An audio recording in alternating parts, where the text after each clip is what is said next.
다음에 내진 설계에 대해서 설명을 해라 라고 하면, 수변전 설비 내진 설계니까 일단 판넬이 들어가야 되는 거죠. 수변전 기기들이 판넬 안에 다 들어가 있으니까.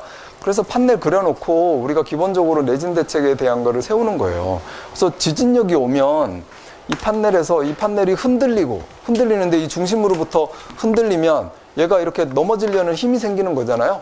그러니까 여기에 앙카를 박아놨는데 앙카에 이 흔들림에 의한 전단력, 수평 지진력, 그 다음에 임발력, 수직 방향으로 뽑히는 힘, 이런 것들이 생기는 거잖아요. 생기니까 이거를 계산해라. 수평 지진력과 연직 지진력을 지진에서 들어오는 힘으로 계산을 해가지고 뭐가 견뎌라? 이 정착부 앙카가 견뎌라라는 거 아닙니까? 이렇게 그냥 딱 설명해주면 이것도 반 페이지 정도로 해가지고, 반 페이지도 조금 더 가요. 문제 쓰고 이 그림만 그려도 3분의 2페이지 갑니다. 이렇게 해가지고 정리를 딱 해주는 게 제일 중요하다라는 거죠. 첫 번째 제일 중요한 거예요. 그리고 그러면은 우리가 이제 이 앙카볼트를 우리가 설치할 때 현장에서 이제 일해 보신 분들은, 저는 이제 현장에서 이렇게 봤으니까 저렇게 우리가 한 게 잘한 거다.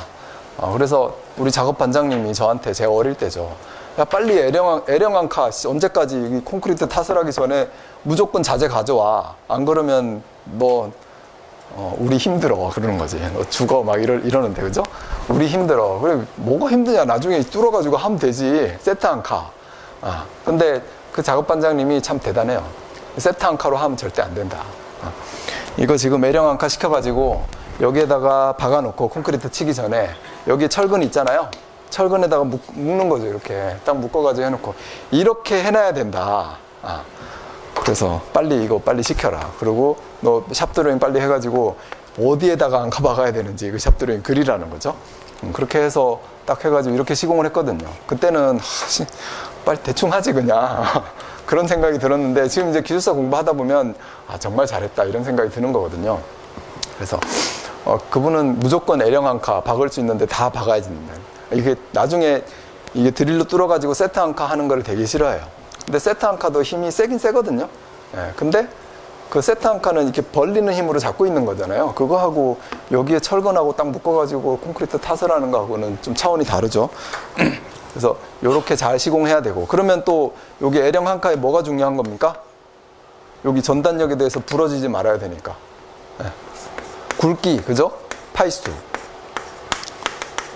그 다음에 이게 깊게 묻혀야 되니까 세트 앙카로 해가지고 받는 힘보다는 L형 앙카로 깊게 묻혀서 또 꺾어가지고 뽑히는 힘을 방지하는 거죠.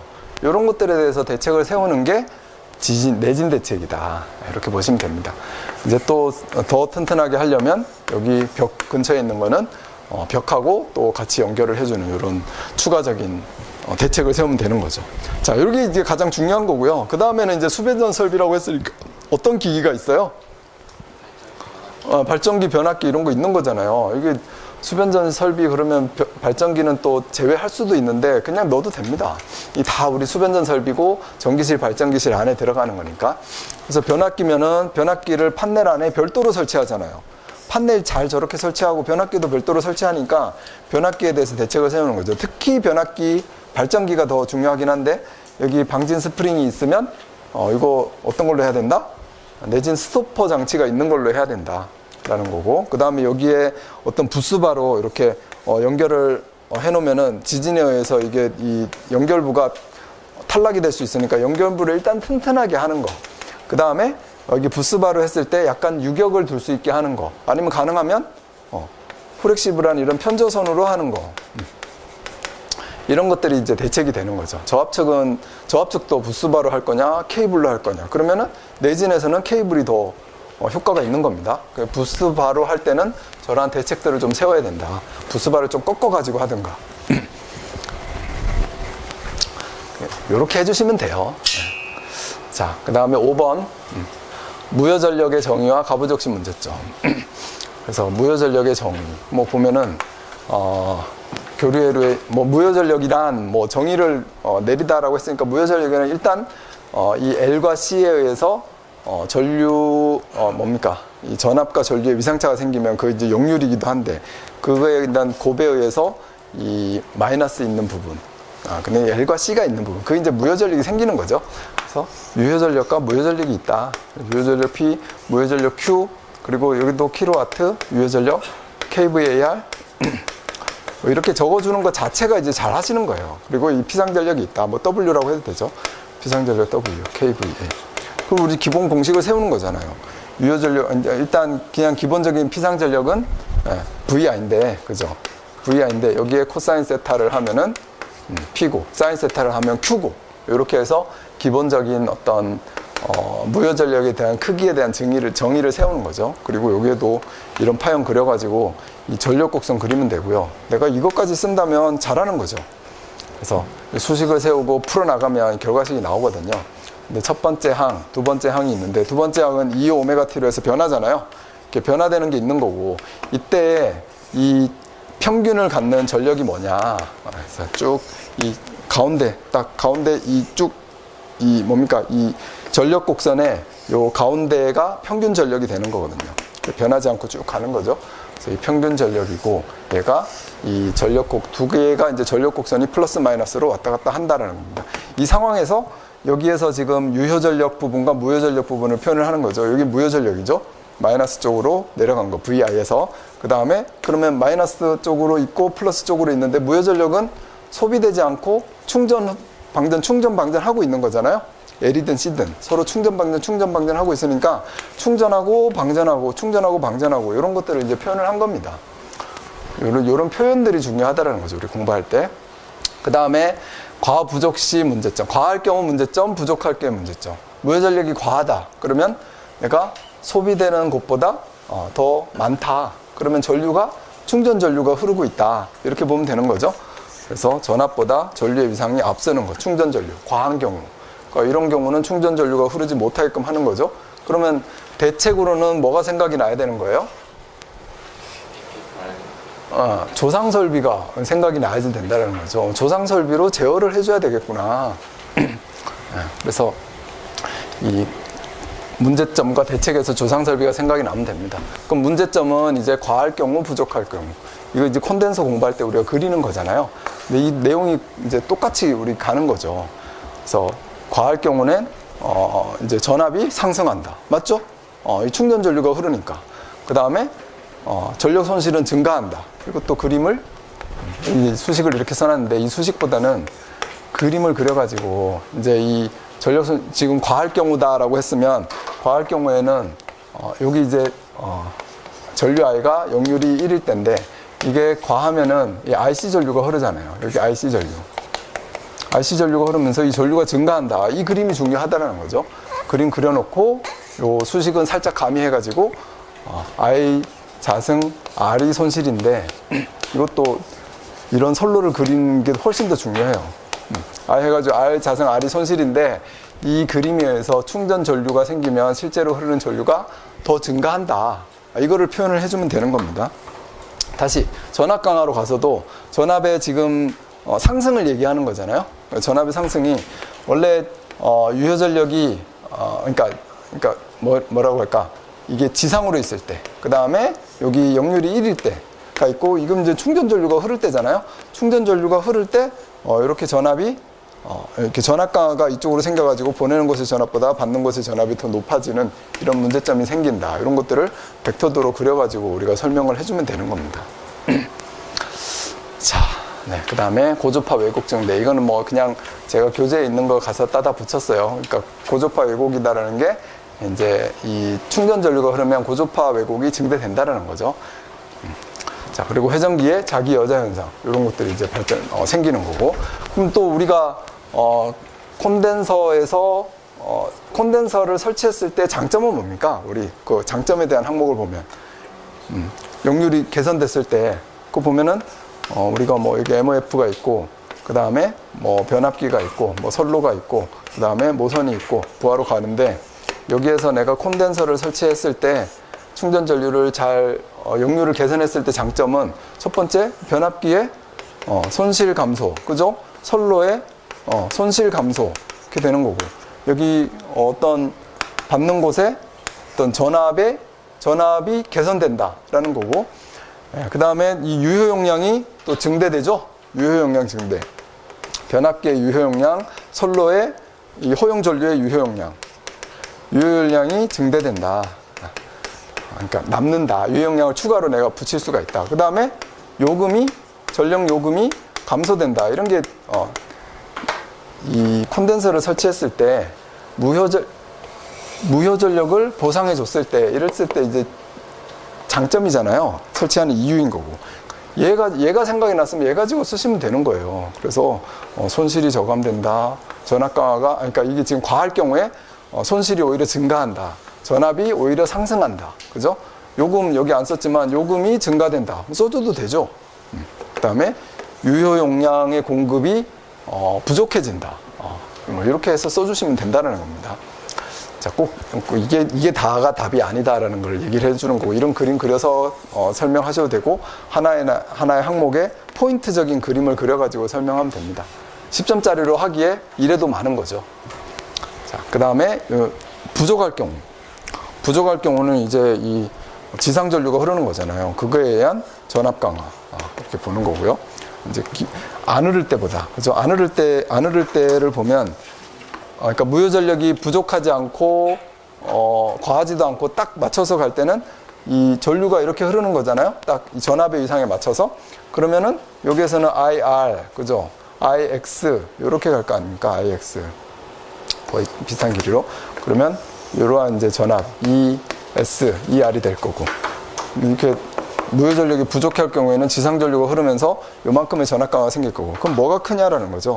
요거를 이렇게 아래로 내려보고 이 크기를 한번 비교해 보는 겁니다. 쭉 내려보고 여기까지의 전압을 이렇게 내려보면 이 전압 강화가 지금 얼만큼의 차이가 나는지를 알 수가 있잖아요.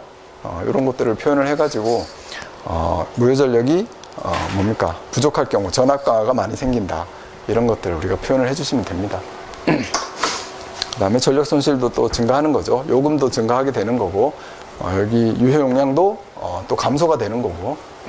자, 대책은 조상 설비예요. 그냥 조상 설비 딱 넣고, 조상 설비 여기서 또 막 설명하다 보면 이제 3페이지 막 이렇게 될 겁니다. 그죠? 그러니까 그렇게 가면 안 되는 거죠. 아직 1교시니까. 그래서 대책은 조상 설비를 설치를 하고, 조상 설비 중에서 무효 전력이 과할 경우 부족할 경우니까 이거를 다 제어를 해야 되잖아요. 그러기 위한 동기 조상기를 내가 설명을 꼭 하고 싶다. 그럼 뭘 그려야 돼요? V곡선, 그죠? 그려가지고 가는 거고, V곡선 해서 그냥 평상시에 공부해둔 거니까 간단하게 가는 거죠. 나중에 이제 뭐 동기 전동기의 장점 뭐 이럴 때도 이거 그대로 이용하는 겁니다. 이게 X축, Y축이 뭐예요? I, F, 계좌 전류를 진상으로 할 거냐, 지상으로 할 거냐, 뭐 그런 거, 그죠? 그러니까 계좌 전류를 크게 할 거냐, 작게 할 거냐, 그죠? 그랬을 때 여기 Y축이 뭡니까? 여기 실제로 흐르는 전류, 얘가 진상 전류가 흐르냐, 진상 전류가 흐르냐, 지상 전류가 흐르냐, 맞죠? 그거에 대한 게 V곡선이죠. 그래서 요 라인이 뭡니까? 요 라인이 역률이 1인 곳. 그러니까 역률을 1로 맞출 수 있고 진상, 지상 내가 다 공급해 줄 수 있다는 거죠. 그런 거를 이 그림 하나로 다 표현을 하는 겁니다. 그 다음에 블로 리액터. 이거는 어떠할 때 대책이에요? 무효 전력이 과할 때 대책. 콘덴서는 부족할 때 대책. 그죠? 이것도 역률용 전력 반도체를 이용해서 진상, 지상 다 할 수 있는 거니까 제어를 써주시면 됩니다. 그 다음 6번. 고주파 외역률의 다음 사항을 설명을 해봐라. 1번은 정의 고주파 외역률은 전압이든 전류든 현재 자체의 기본파분의 여기에 있는 고주파에 대한 합성, 그죠? 2주파, 3주파, 4주파 다 더한 거죠. 기본파 전류분의 합성. 그게 이제 정의인 거죠. 외역률의 정의. 그리고 역률과의 상관관계. 그래서 교재에 있는 것처럼 첫 번째는 이 역률에 의해서 기본파 전류가 변화가 되니까 역률이 낮으면 전류가 증가해가지고 THD가 조금 더 낮게 평가가 될 수 있다. 그런 얘기인데, 이거보다는 뭐가 중요한 거예요? 그 다음 페이지에 있는 게 중요한 거죠. 이건 사실 안 써도 돼요. 그냥 교재에 있고 우리가 개념을 우리가 보는 거니까 제가 여기 써놓은 거고요. 이 뒤에 있는 고주파가 있을 때 역률이 저하되는 것에 대한 게 중요한 거죠. 얘가. 그래서 요 내용만 이제 상관관계에서 쓰시면 요 내용만 쓰셔도 되는데, 여기에서는 이제 이 THD를 먼저 물어봤잖아요. 그래서 이 THD가 역률에 미치는 영향, 그래서 원래 고주파가 없을 때 유효전력, 그 다음에 무효전력, 그죠? 이렇게 피상전력 해가지고 여기 코사인 세타가 역률이다 이렇게 표현을 한 건데, 무효전력이 있을 때는 여기에 뭐가 들어가는 거예요? 고주파 성분에 대한 전력을 이렇게 무효분으로 추가를 한 거죠. 그래서 이게 H다, P고 Q고 H다, 이거에 대한 표현, 직각 이렇게 표현을 해주면 돼요. 그리고 피상전력이 이렇게 피상전력이 형성이 된다. 그럼 피상분의 유효니까 역률이다라는 거는 그만큼 고주파가 있으면 증대된다. 이거를 표현해 주시면 되죠. 뭘로? 이 그림으로. 그러니까 여러분들이 또 시험장에 가면은 항상 제가 공부를 처음 하시는 분들한테 많이 받는 질문이에요. 이 그림이 잘 안 그려진다라는 거죠. 그러니까 이렇게 글을 읽으면서, 기술적인 글을 읽으면서 그림으로 표현하는 걸 우리가 많이 해봐야 되잖아요. 시험장에 가서 이렇게 그냥 쓰면 돼요. 그러니까 여기에서 P 그리고 Q 그리고 H 그리고 요거에 대한 무효전력, 고주파가 없을 때 P상이고 고주파가 추가됐을 때 P상이고, 이 그림 그리고 이거를 수식으로 설명한 거잖아요. 피상전력에 대한 고주파를 추가한 것과 고주파가 추가 안 된 거, 그림 그리고 저 수식만 딱 써놓고 정말 간략하게 고주파에 의해서 역률이 저하된다 한 줄 딱 써주고, 역률이 얼만큼 저하되느냐, 1 플러스 THD 그러니까 루트 1 플러스 TH분의 1만큼 저하된다. 요거를 이제 수식으로 딱 써주면 되는 거거든요. 근데 많이 받는 질문이 그림이 안 그려진대요. 그럼 뭐가 안 그려지냐? 그럼 이걸 막 열심히 그리고 있어요. 직육면체 이걸 이제 그리는데, 내가 여기 직육면체를 막 그리고 여기에다가 막 이렇게 표현하니까 일단 시간이 많이 걸린다 이런 거고, 그 다음에 이 유효전력이 P가 여기 있는데 무효전력을 여기다 그려야 되느냐 여기다 그려야 되느냐, 이런 거를 물어보는 거죠. 그러니까 아무 데나 그려도 되는데, 그럼 저는 답변을 아무 데나 사실 그리면 되는 거죠. 그리면 되는데 내가 잘 이해한 대로 그리는 게 제일 중요한 거잖아요. 그 내가 시험장에 가서 쓸 대로 그려야 되는 게 중요한 거고, 그럼 이렇게 그리는 게 의미적으로 잘 전달이 되는 거잖아요. 이런 점점 안 그려도 되거든요. 이게 그냥 이렇게 벡터도만 탁탁탁 그려가지고 표현을 해주시면 되는 겁니다. 그러면 시간이 얼마 안 걸리는데, 이런 것까지 자 내고 이제 뭐 자는 언제 되냐, 시간이 다 된다 이러시는데, 이렇게 그리려고 하니까 자대고 그려야 예쁘고, 이게 다 그리려니까 시간 더 많이 걸리는 거죠. 자대고 그리시더라도 그냥 이거 자 안 돼도 예쁘잖아요. 이 정도는 P 그리고 그다음에 Q 그리고 H 그리고, 근데 의미 전달이니까 직각으로 표현하시고, 그다음에 요절 PP 이렇게 그려보니까 이거 각도가 안 나오잖아요. 그럼 이제 연습을 하신 분과 안 하신 분이 다른 거지. 그럼 이렇게 그리면 안 되겠구나, 좀 더 이렇게 그려야 되는구나, 직각이라고 표시만 해주시면 되니까 이렇게. 그리고 이렇게 여기 W와 여기 W의 차이를 딱 봐주시는 거죠. 이렇게 답안지를 이렇게 쓰는 거다라는 겁니다. 여러분들 공부할 때도 이렇게 공부하시고, 답안지도 이렇게 쓰시고. 네. 어서 오십시오. 축구 보고 늦잠 자신 분들이 막 들어오고 계십니다. 자, 그 다음 7번. 보호계정기의 신뢰도 현상을 위한 오동작 방지 조건. 자, 그럼 오동작의 원인, 방지 조건 이렇게 갈 텐데, 기본적으로 이제 오동작의 원인은 우리 교재에 있습니다. 그래서 이제 기본을 제가 써놓은 거예요. 이제 여기 문제를 보면은 요 계정기에 이제 우리가 포인트를 맞추게 되잖아요. 이런 거를 이제 공부하면서 조금만 넓게 생각해 보면, 내가 뭐 안 써줘도 되는데, 원인에 대해서 물어본 건 아니니까 안 써줘도 되는데 내가 폭넓게 이제 갈 수 있는 겁니다. 이런 것들은 뭐 25점으로도 다 나올 수 있는 거예요. 우리는 다 25점으로도 나올 수 있고 10점으로도 나올 수 있다, 이렇게 생각해야 됩니다. 자, 아무튼 보호계정, 이제 기본적으로 전체가 전기 설비가 이 계전 장치에 의해서 오동작이 되는 경우, 그러면 이제 이 검출이 잘못됐거나 CT에서 뭔가 감도가 제대로 안 됐게 됐거나 결선이 오결선이 됐거나 이런 것들이 있는 거죠. 그 다음에 계전기 자체에 뭐가 잘못됐을 때, 이게 제일 중요한 포인트죠. 이 계전기의 정정이 잘못됐거나 자체에 에러가 있거나, 그죠? 그 다음에 내가 신호를 내가 딱 보내야 되는데 그런 신호가 잘 안 가거나, 이럴 때 이제 오동작을 하는 거죠. 자, 이런 것들이고, 그리고 여기에서 이제 다른 건 다 괜찮은데, 이제 고조파, 노이즈, 이런 외부적인 환경이죠. 외부적인 어떠한 환경 때문에 오동작 하는 게 있다라는 겁니다. 그럼 방지 조건은 보호계정기는 CTB의 선정을 적합하게 하고 그거에 따른 보호계정기의 정정을 제대로 하자. 이렇게 해서 이제 방지 조건으로 가면 되는 거고요.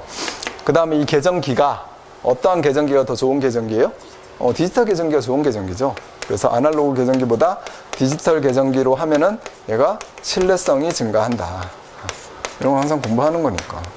이렇게 오동작 방지 조건에 대해서 내가 공부한다면 이런 그림들을 그려놓고 이런 항목들을 딱딱딱 써주는 거죠. 계정기 정정이 필요하다.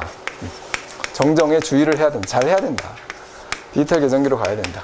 그리고 저런 고조파, 노이즈, 서지 이런 것들에 대한 거를 내가 막겠다. 외부적인 전기 품질 차원에서 내가 이 계정기에 영향을 못 미치게 좀 해보자.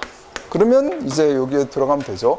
얘를 실제로 이렇게 실무에 적용하기가 쉽지 않겠지만 그래도 우리가 차폐를 하자. 어떠한 장치를 그죠? 오동작이 일어나지 않게. 그리고 또 뭘 합니까? 접지를 하자. 그리고 주변에 전력선이 있으면 그거로부터 어떻게 해요? 이격을 하자. 이게 가장 기본적인 거잖아요. 노이즈나 어떤 유도장애 이런 거에 대한 대책으로. 그래서 이런 외부에서 받는 환경에 대해서 차폐, 접지, 그 다음에 이격 이런 게 이제 중요한 그런 포인트로 써주시면 되는 겁니다. 자, 여기에서는 이제 교재에 있는 대로 디지털 계정기 적용, 고조파를 뭐 억제하자라고 했는데 이건 뭐 개통 측에서 대책이 되는 거죠.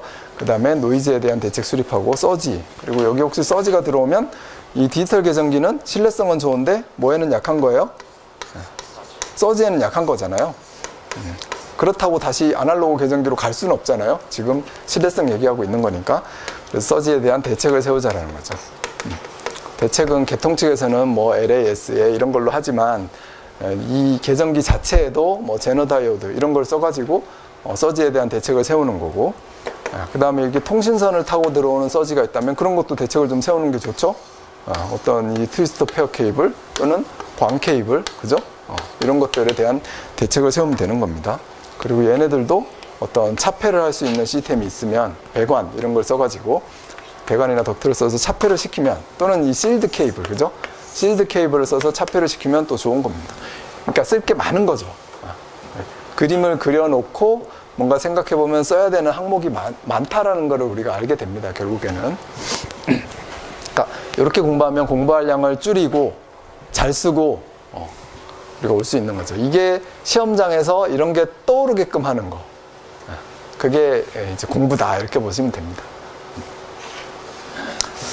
자, 디지털 계정기 적용, 뭐 고조파 억제 이렇게 해놨는데 이거는 교재에 있는 내용대로 그냥 쭉 나열을 해놓은 거니까 이런 걸 공부하면서 그림화 시키자는 거예요. 평소에 이렇게 공부하지 말고 평소에 이게 그림 그려가지고 녹아 내려놓자라는 거예요. 항목으로.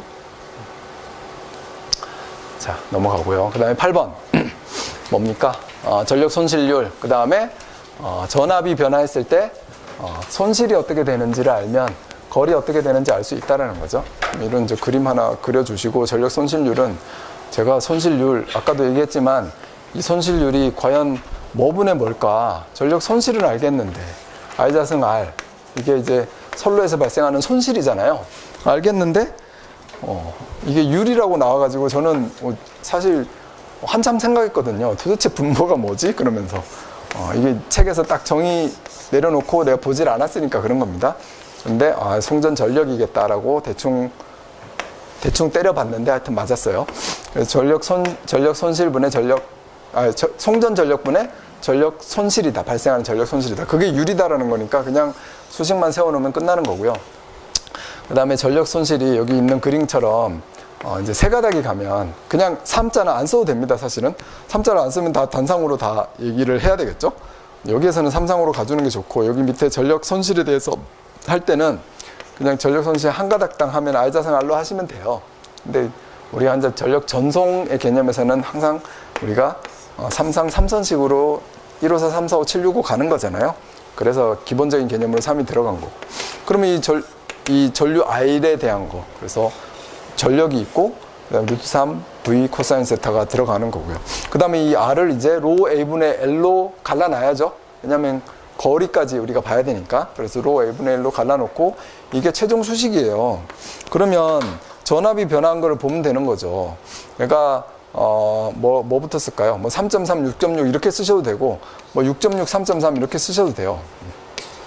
3.3에서 6.6으로 변했어요. 이거의 제곱으로 변했어요. 그리고 2분의 1의 제곱이니까 4분의 1이 됐죠? 4분의 1. 그래서 전압이 3.3에서 6.6으로 변하니까 여기에 전압이 4배가 됐죠? 4배가 됐고. 이 전력 손실률이 같다면서요. 같을 때 여기가 4배가 됐으니까 여기 위에도 4배가 돼야 되는 거잖아요. 그러면 이제 여기 거리 L이죠. 거리 L이 뭔가 이 4배의 차이가 나겠다. 그러면 3.3의 거리보다 6.6은 전류가 그만큼 작으니까 거리는 4분의 1로 줄일 수 있겠다. 이거는 바로 유추가 되는 거죠. 아, 미안합니다. 4배로 늘어나야 되네요. 잘 앉았어요, 여기에. 4배로 늘어나도 손실률이 똑같다라는 거죠. 그래서 그거를 이제 답을 딱 정해놓고 이 풀이를 이런 식으로 풀어나가면 되는 거예요. 자, 그 뒤에 있는 게 여기에서 푸른 거죠. 그럼 이제 그냥 대충 목차를 정해놓고 풀다 보니까 이렇게 쫙 나온 거고, 요 수식 하나를 써놓고 여기에서 그러므로 전압이 높아지면 전류가 2분의 1로 줄어들고, 여기에서 전류가 줄어들면 I-R이 4분의 1로 줄어드니까 거리를 4배로 늘려도 똑같다. 이렇게 해가지고 풀어나가시면 됩니다. 자, 됐고요. 우리는 이것보다는 이 비교 조건, 동일 전선, 동일 전력, 동일 거리일 때 전력 손실이 어떻게 되느냐. 이렇게 하면 전압을 올리면 2배로 올리면 전력 손실은 얼마로 줄어듭니까? 4분의 1로 전력 손실이 줄어들겠네요. 그죠? 자, 그 다음에 동기전동기의 구조 및 장점과 단점. 자, 구조. 동기전동기는 기본적인 구조가 어떻게 됩니까? 여기 있는 게 뭐예요? 여기 밖에 이렇게 쳐놓은 게? 전기적 원선. 그죠? 그 다음에 여기 이제 회전자인데, 회전자가 N극하고 S극을 만드는 거잖아요? 뭐, 계자, 뭐 이렇게 해도 되는데, 회전자, 전동기니까. 그렇게 해서 전기적 원선에 삼상 전원을 인가하면 회전자계가 생긴다. 회전자계 문제도 우리 뒤에 보면 나왔잖아요. 그거를 여기에 써주는 거죠. 회전자계가 생기고, 그 회전자계에 의해서 여기 계자가 따라 돌아가는 거다. N극과 S극으로 만들어 놓은 게 따라가는 게 동기전동기다. 그렇게 해서 구조 써시고, 그 다음에 이제 장점과 단점을 얘기를 했는데, 얘 장점은 뭡니까?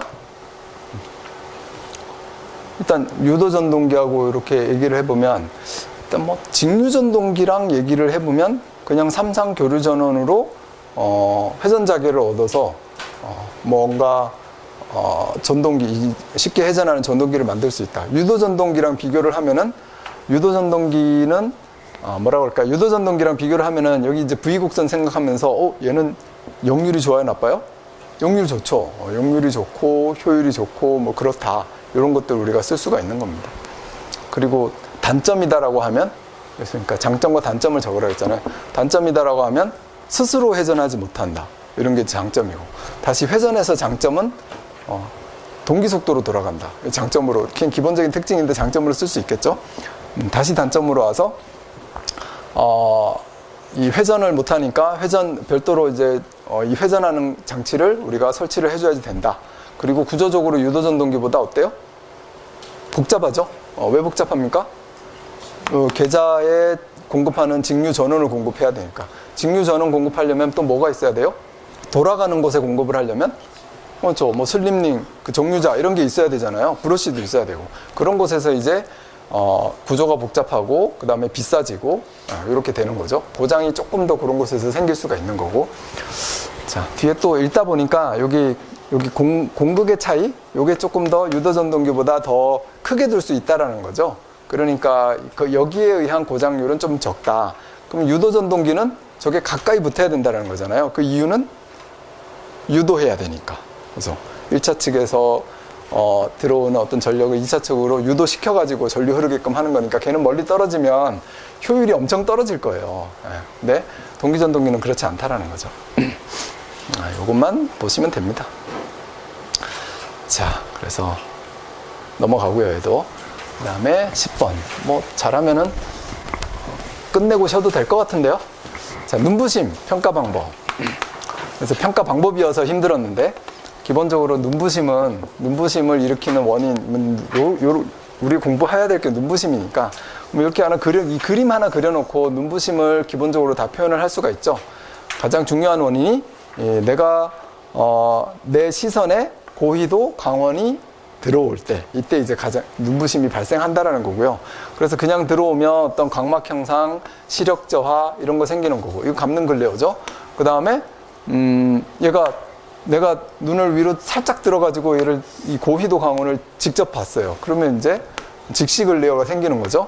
그 다음에 얘가 반사체에 대해서 들어오면 반사 글레어 생기는 거고, 그 다음에 밝음과 어두움이 막 바뀌어져 있으면 이제 불쾌한 글레어가 생기는 거고, 그러면 그걸로 다 표현을 할 수가 있는 거죠.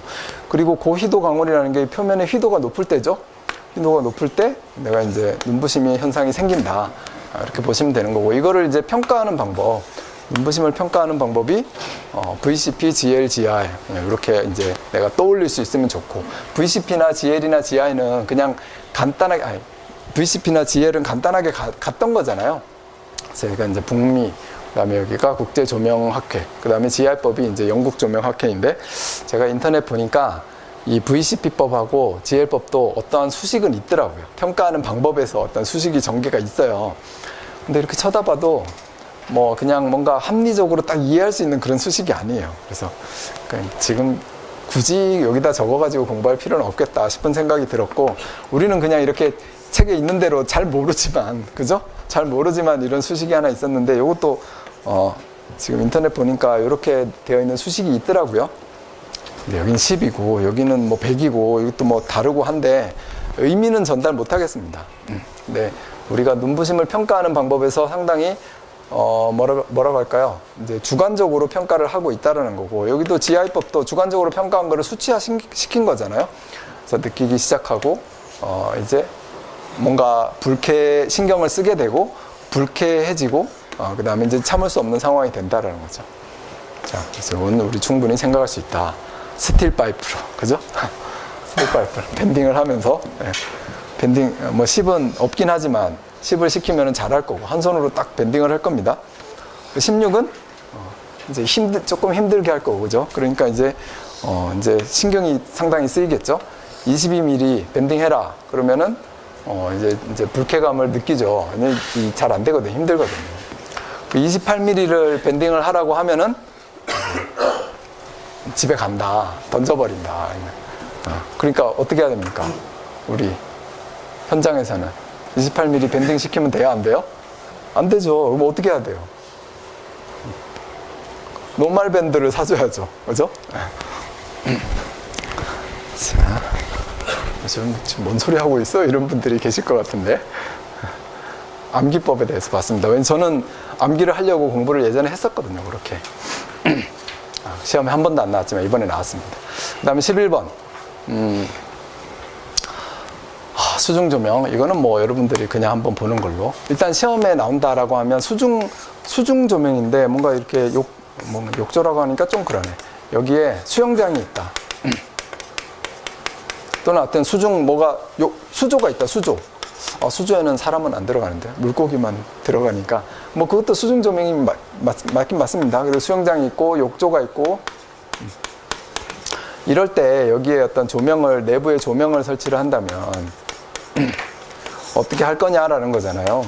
그러면 이렇게 KC에 대해서 물어보지 않고 내가 했을 때 여기에 공급해야 되는 전원이 있다면 여기에서 감전사고가 일어나면 안 되니까, 그러면 여기에 변압기를 가지고 일단 저전압이 좋겠죠.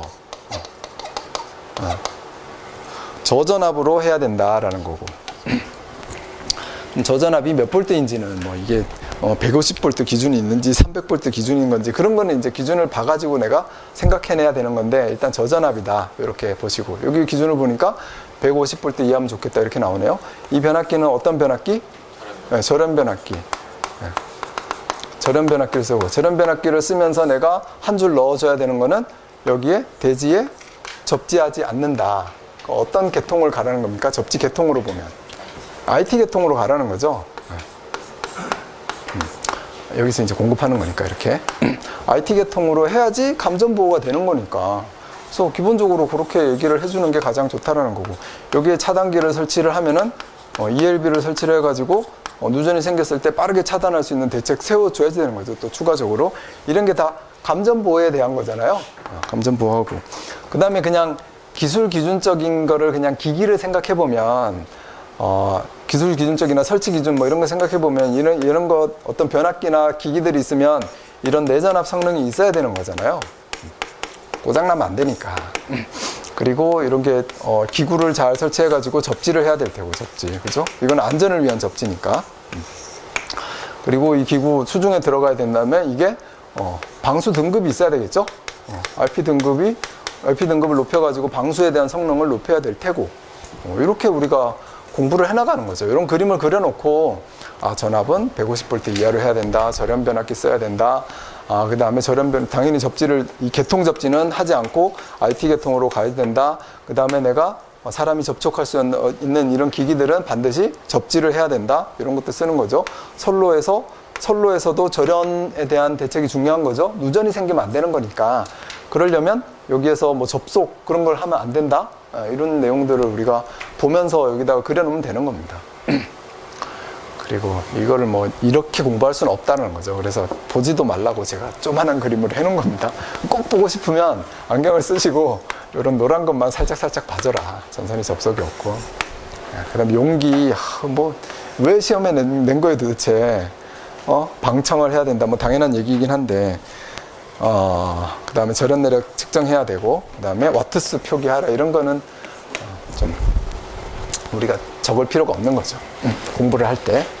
자, 이렇게 해서 지금 이제 수중 조명입니까? 수중 조명. 그 다음에 그냥 수영장 조명. 그 다음에 예를 들어 전기 욕조 이렇게 혹시 나와도 이런 그림을 그려가지고 전기 욕조에는 이게 조명으로 안 넣어도 되죠.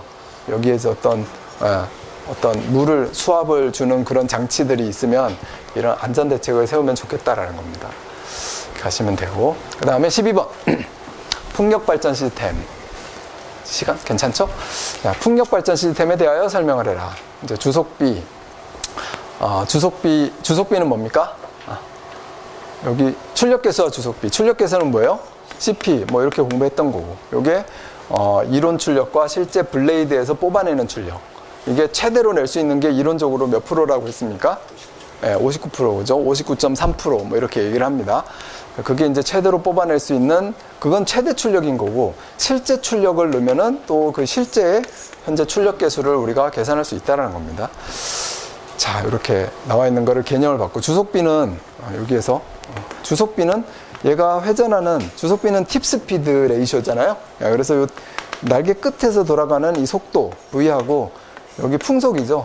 풍속의 V. 요거하고의 비율입니다. 풍속 대 날개 끝의 비율. 요게 이제 주속비다. 요거는 우리가 간략하게 우리가 공부를 하고 넘어갔었는데, 이제 문제는 풀어봐라라는 거죠. 계산 문제로 해서 나온 겁니다. 그래서 CP는 이론 출력. 그래서 실제로 바람이 갖는 에너지 2분의 1 MV 제곱. 그죠? 그래서 2분의 1 로 AV 3승. 이렇게 이제 환산이 된 거고. 그다음에 실제 출력은 주어졌습니다. 800kW로 주어졌습니까? 발전기의 용량 출력이 현재 출력이 800kW. 근데 효율이 95%라고 했잖아요. 그러니까 지금 이 블레이드가 받는 힘을 계산을 해야지 되는 거 아닙니까? 에너지를.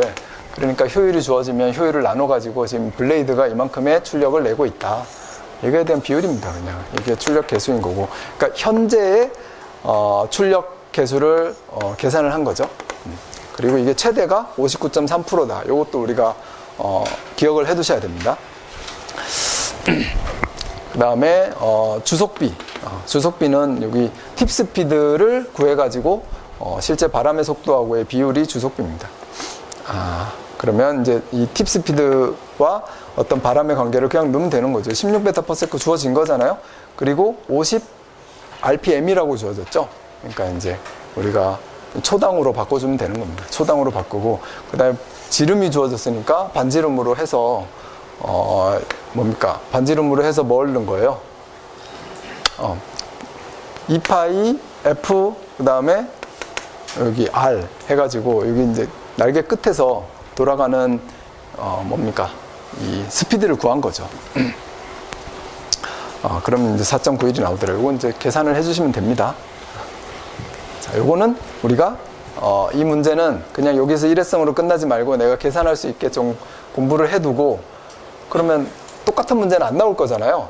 당분간 일단 안 나올 텐데 발전기 문제가 나오면 써주자라는 거죠. 그러니까 풍력 발전에 대해서 나오면 요 내용을 써주자. 여기 주속비하고 팁스피드 레이쇼하고 특히 이제 저기 뭡니까? 출력계수 요거에 대해서 우리가 잘 써주시는 게 필요합니다. 왜냐하면 내가 가장 효율을 결정을 하는 상황이 되는 거니까 풍력 발전에. 자, 이렇게 가주시고요. 우리 여러분들 공부할 때, 그러니까 공부할 때 어떻게 해야지 되느냐, 기본적으로. 지금 이제 1교시 문제도 마찬가지고 2, 3, 4교시도 마찬가지지만 우리가 이해를 해야 되잖아요. 우리 이제 제가 항상 주장하는 게 이해를 하고 이거를 써야 되는데 어떻게 쓰냐. 정리를 해야지 쓰죠. 이 정리. 그러면 이 정리가 이제 어떻게 하느냐가 중요해요. 정리 어떻게 해야 됩니까? 뭘로 정리를 하실 거예요? 말이 막 되어 있는 거를 그림으로. 아까 얘기했잖아요. 그림으로. 그 책에 있는 그림뿐만이 아니라 글을 그림으로 지금 표현을 해주시라는 겁니다. 그 다음에 여기 핵심적인 기술적인 요소가 뭘로 나와 있습니까? 수식으로 이렇게 정리를 해보라는 거죠. 그리고 이 그림으로 정리를 하면서 여기에다가 항목을 채우셔야 되는 겁니다. 항목을. 이렇게 해놓으면 합격한다. 이 얘기를 이제 제가 자꾸 말씀드리고 이렇게 답안지를 써라라는 거죠. 그러니까 지금 제가 이 문제 해설해 놓은 거는 그냥 기본 교재에 있는 대로 해 놓은 거고 답안지는 이렇게 해나가는 게 중요하다라는 겁니다. 그러면 이해를 하려면 우리가 이제 기본적인 사항을 내가 실무하고 접목을 했을 때 이런 거구나라는 걸 이해를 하시는 거고요. 그러면 우리 이제 각 과정이니까 광고니까 광고니까 이해를 하신 다음에 이제 정리를 스스로 또 할 테고 그 다음에 또 뭐 종합 정리반 있으니까 종합 정리반에서 좀 얘기를 해보시고 그리고 또 이런 그림을 그리면서 이게 이제 기본적인 그림을 그릴 때 그래프 그 다음에 벡터도 뭐 이런 것들 뭐 일단 기본적인 평단면도 있지만 벡터도 그 다음에 뭐 파형 그죠? 이런 것들로 이제 여러분들이 정리를 해주시면 되죠. 이런 정리를 우리 임계정 기술사가 종합 정리 잘 만들어요. 정리를 잘 만들고 그 다음에 우리 문 교수님 이런 거 되게 잘하잖아요. 벡터도로 표현, 그 다음에 그래프로 표현 이런 거 강의 시간에도 되게 잘하시거든요. 이렇게 착착 저는 이렇게 막 그려놓고 설명을 하면 나중에 낙서한 것 같아요. 제가 보면. 근데 문 교수님이 한 거 보면 뭔가 되게 잘한 것 같아요. 그런 게 있습니다. 그러니까 우리 공부하실 때 어차피 뭐 1년 공부하고 합격하고 이런 경우는 없었잖아요. 있을 수가 없고.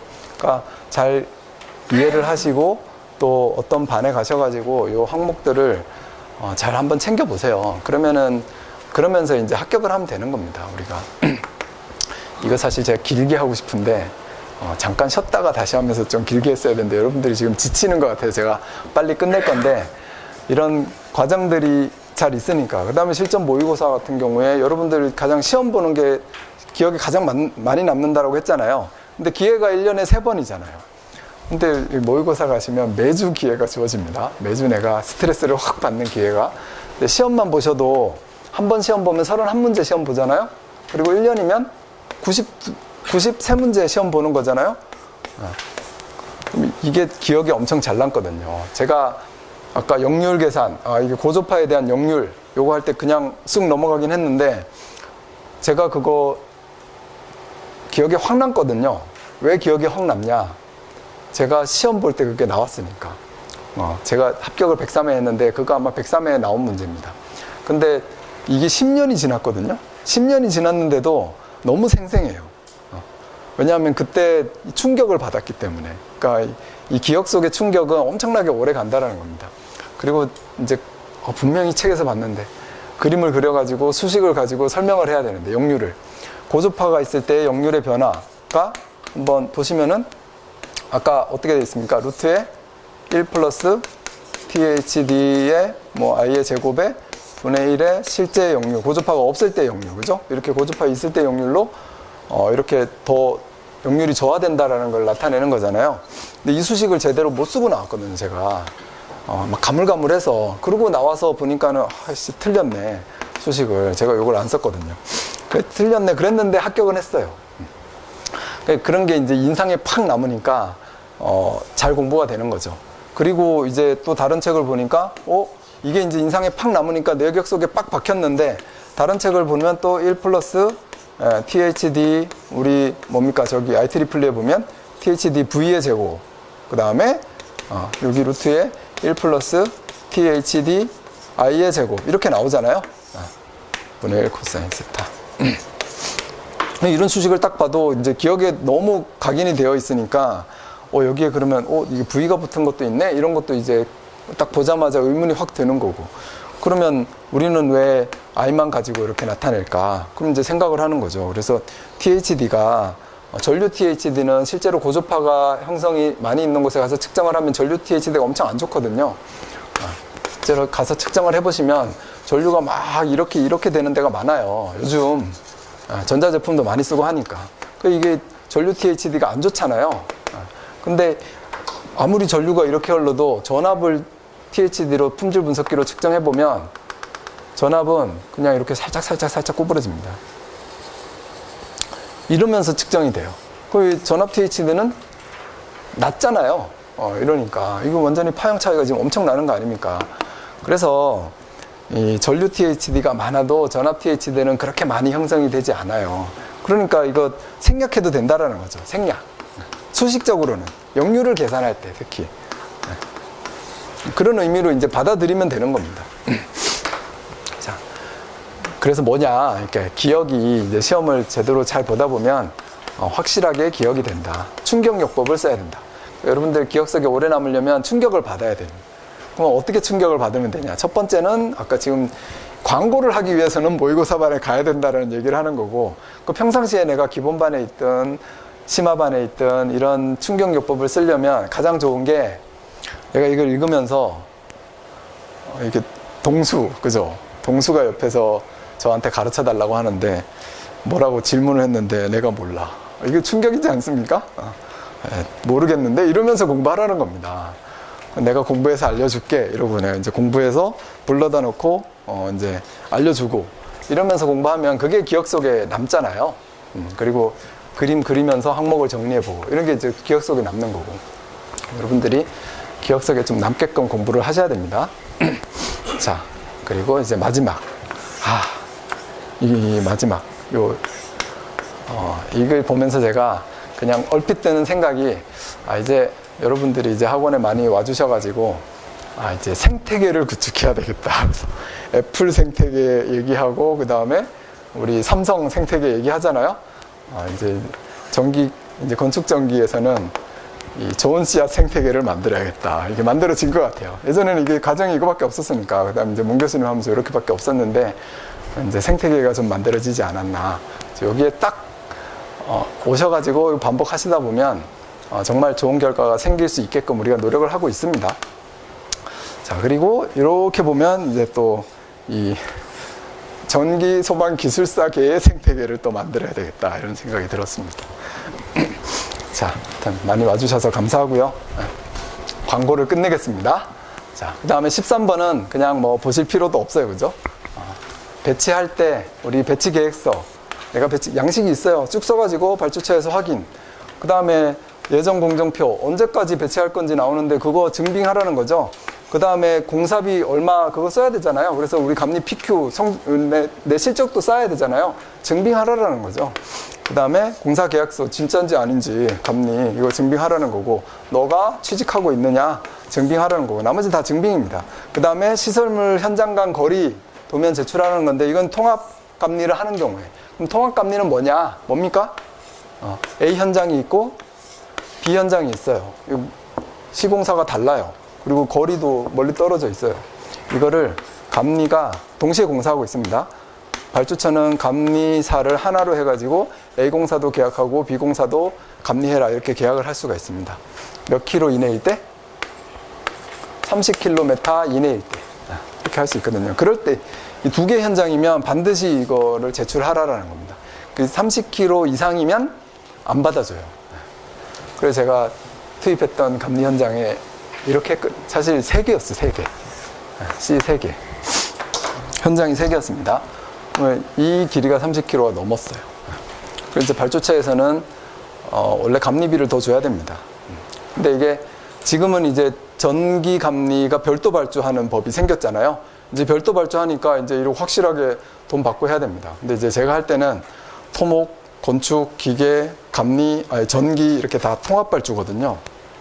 그러다 보니까 작은 전기 포지션으로 이거 더 달라 이러면은 발주처가 좀 맘상하잖아요. 발주처 감독은 또 이거 재계약해야 되고, 그리고 또 예산을 또 뭐 다시 고려를 해야 되고, 그러니까 발주처 감독은 그런 게 제일 스트레스 아니겠습니까? 그래서 제가 이거 얘기는 했죠. 감독한테 가가지고 이거 우리 할 수 없는 거다. 할 수 없는데 내가 서비스로 해주겠다. 내가 서비스로 해줄 테니까 잘 지내봅시다. 이렇게 하고, 그럼 어떻게 하면 되느냐. 그래서 요렇게만 감리 신고했어요. 여기 감리원 배치 신고를 요렇게만 하고, 그 다음에 얘는 그냥 감리 배치 신고 안 하고 그냥 해준 거죠. 이런 게 탈로 나가지고 돈을 더 줘야 된다, 이런 게 좀 나와야 되는데 이렇게 됐고요. 그 다음에 변경된 경우는 이제 감리원 변경된 사유를 가지고 하면 되는 겁니다. 감리를 우리가 공부를 하긴 하는데 또 허를 찔렸죠. 우리는 근데 뭐 선택을 안 하면 되니까 다행이긴 합니다. 13번 문제는 이렇게 넘어가겠습니다.